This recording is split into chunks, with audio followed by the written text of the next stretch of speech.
Hi there, Stoane here with Wood & Stoane. Today I'm going to be messing around with a bunch of new tools from Carter on the bandsaw and the lathe, and we're going to take a Pink Ivory log and we're going to turn it into a Pink Ivory vase.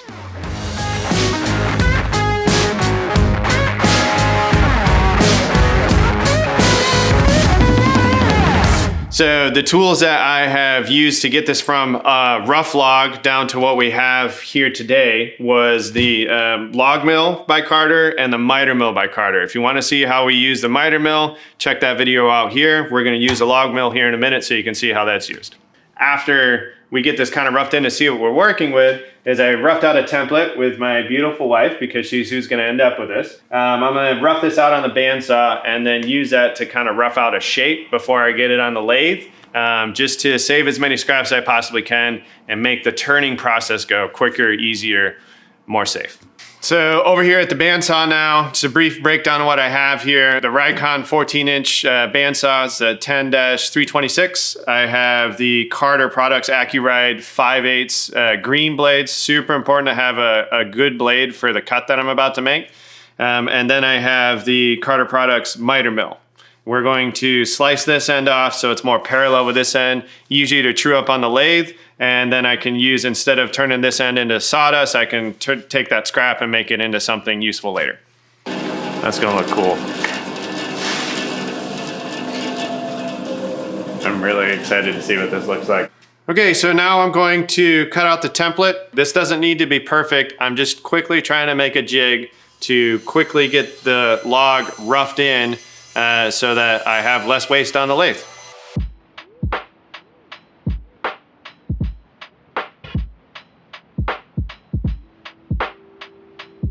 Okay, so I now have the roughed in log set up on the log mill. Just gives me a wider base on the table, but I took the T-slot bar out of the bottom so that I can move this any way that I want, because we're gonna cut some curves into this.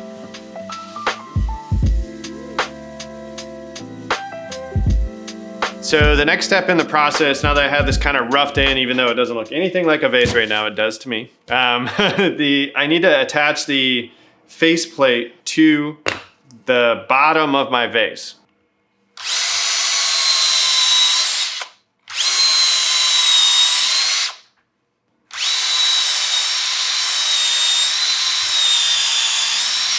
This stuff is dense. Wild. So now our faceplate is screwed on. It's nice and sturdy. Now let's go over and put it on the lathe. Okay.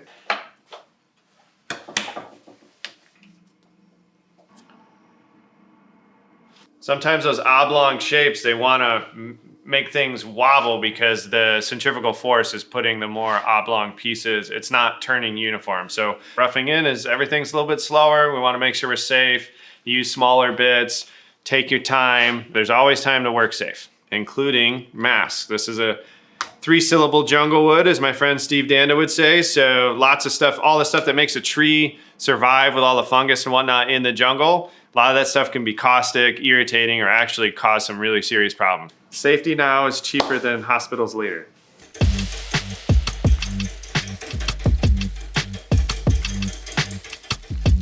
Yeah, so this wood is Pink Ivory.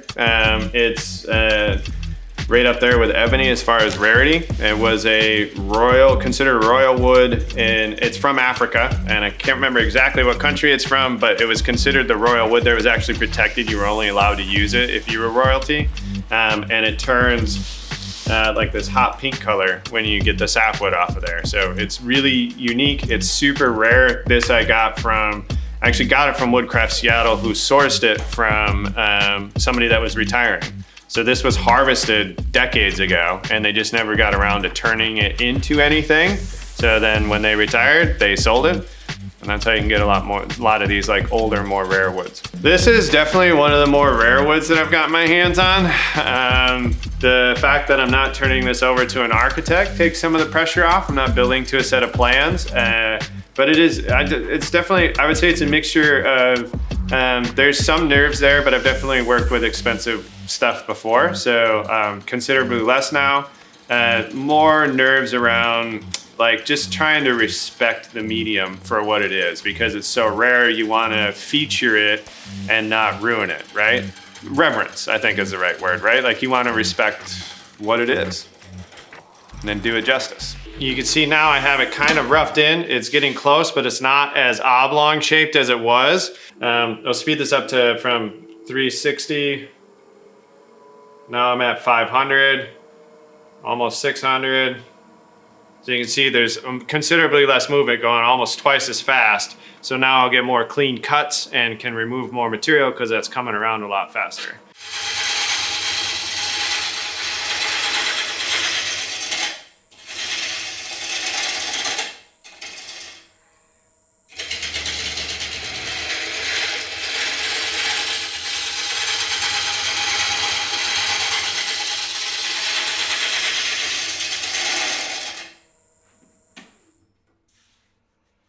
Look at the chatoyance as it comes around. Look at that, it like sparkles. Oh, wow. Okay, now that I have a cylinder here, I'm going to start actually shaping the piece. I think I'll switch over to the finisher, start to get some shaping going on here, and then we will see what happens next. It's kind of cool to like see it come out of its, like the sapwood shell. Nerves are subsiding.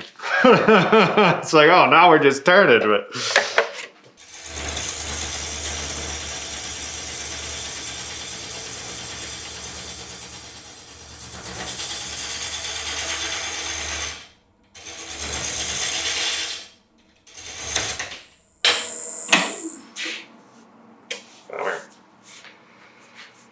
Okay.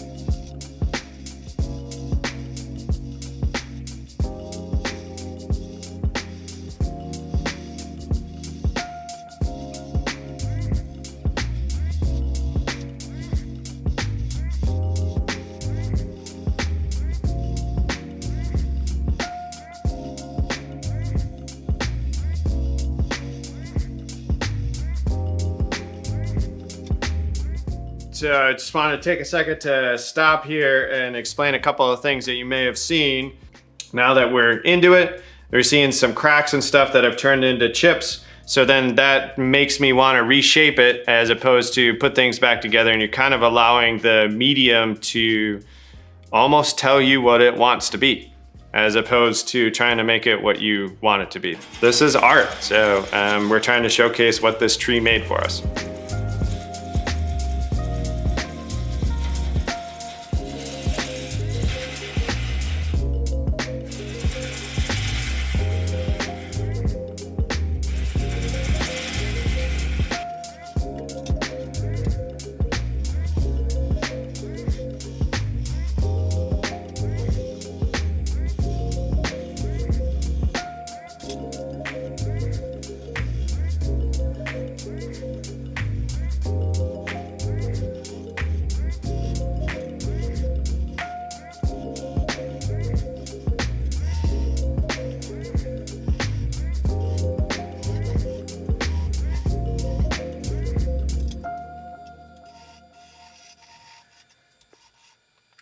Wow. Now we're pretty well roughed in. What you seen me doing there was the finisher only does tiny little spots, so you end up with a lot of lines. What I like to do once I got something roughed in is I'll come back with actually the rougher, because it's a little bit wider and it'll clean up some of those lines. So I'm not doing like a heavy cut. I'm just taking off those little lines that a finisher sometimes can leave, so that it's easier for me to sand it. And then the other thing that I was feeling for was inconsistencies in the radius that I put in there, so that when I get down to sanding, I don't have to sand as much to get everything down to what I want it to, nice and smooth. So now I'm gonna rough sand this. This stuff's so hard, I'm gonna do 80 grit. I wanna kind of sand it into shape a little bit more.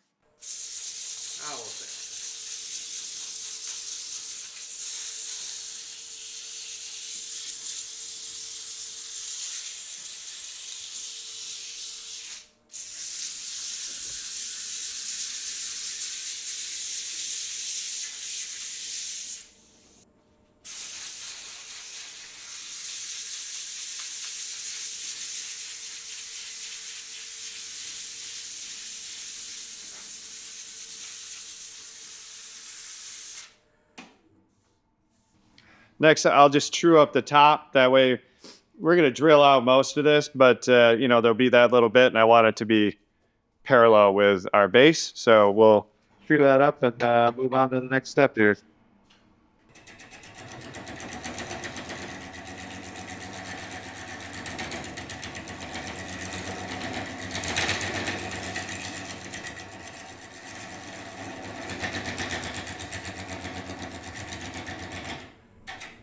I mean, that's definitely going to 600 and getting to like a high gloss wax buffed out finish for sure.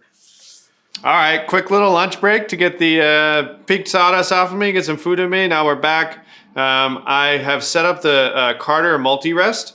What this does is it is used for exactly what I have it set up for here, which is I'm attached back here, but this, when you start to put cutting pressure on this with your tools, it supports that. So when I get this, you get this closed over, I bring all the wheels in, and I do want them snug. So what I like to do is I turn it, and you can see all 3 wheels are turning. That means I have support all the way around.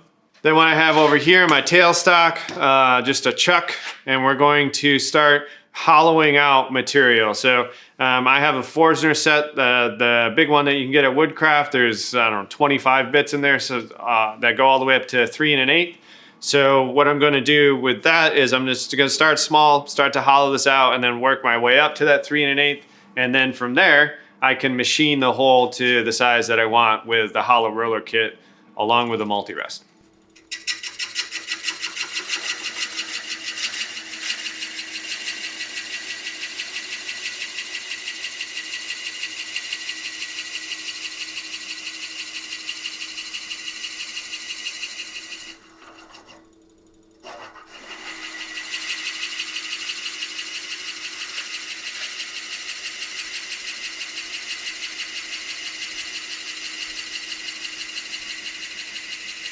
I'm just surprised at how like smooth this wood feels when you're machining it. It's really hard and really heavy. It's surprising how clean it cuts. That's also why I'm like pushing it in and out more, is because I'm assuming because of the density, there's a lot more friction and nowhere for it to go, right?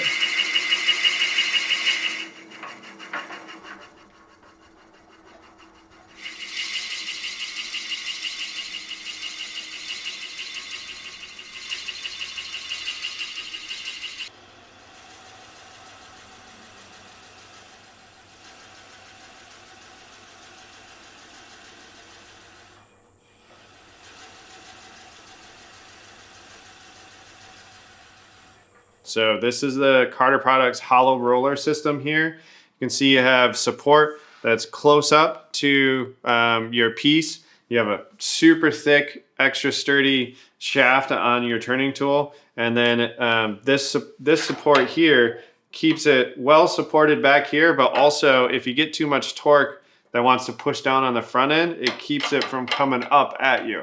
I drilled this at 3 1/8 and marked it. So now basically all I'm gonna do is take that all the way down to the bottom, and we're gonna end up going 5 inches deep. So I gotta pick up another 2 inches in this process. So we'll be here for a hot minute turning.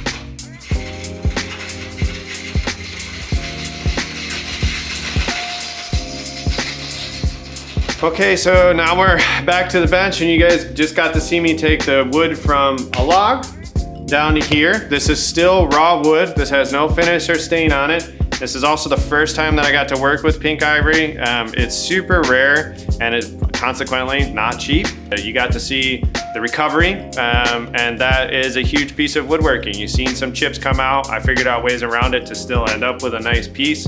That is just from doing that with cheaper woods beforehand. That's kind of how you get into some of the more expensive stuff and get comfortable with it, is you know when a chip out happens, you can recover, you know what to do. So it really doesn't matter what the species is. Thanks for watching. Please like and subscribe and get out there and make some sawdust.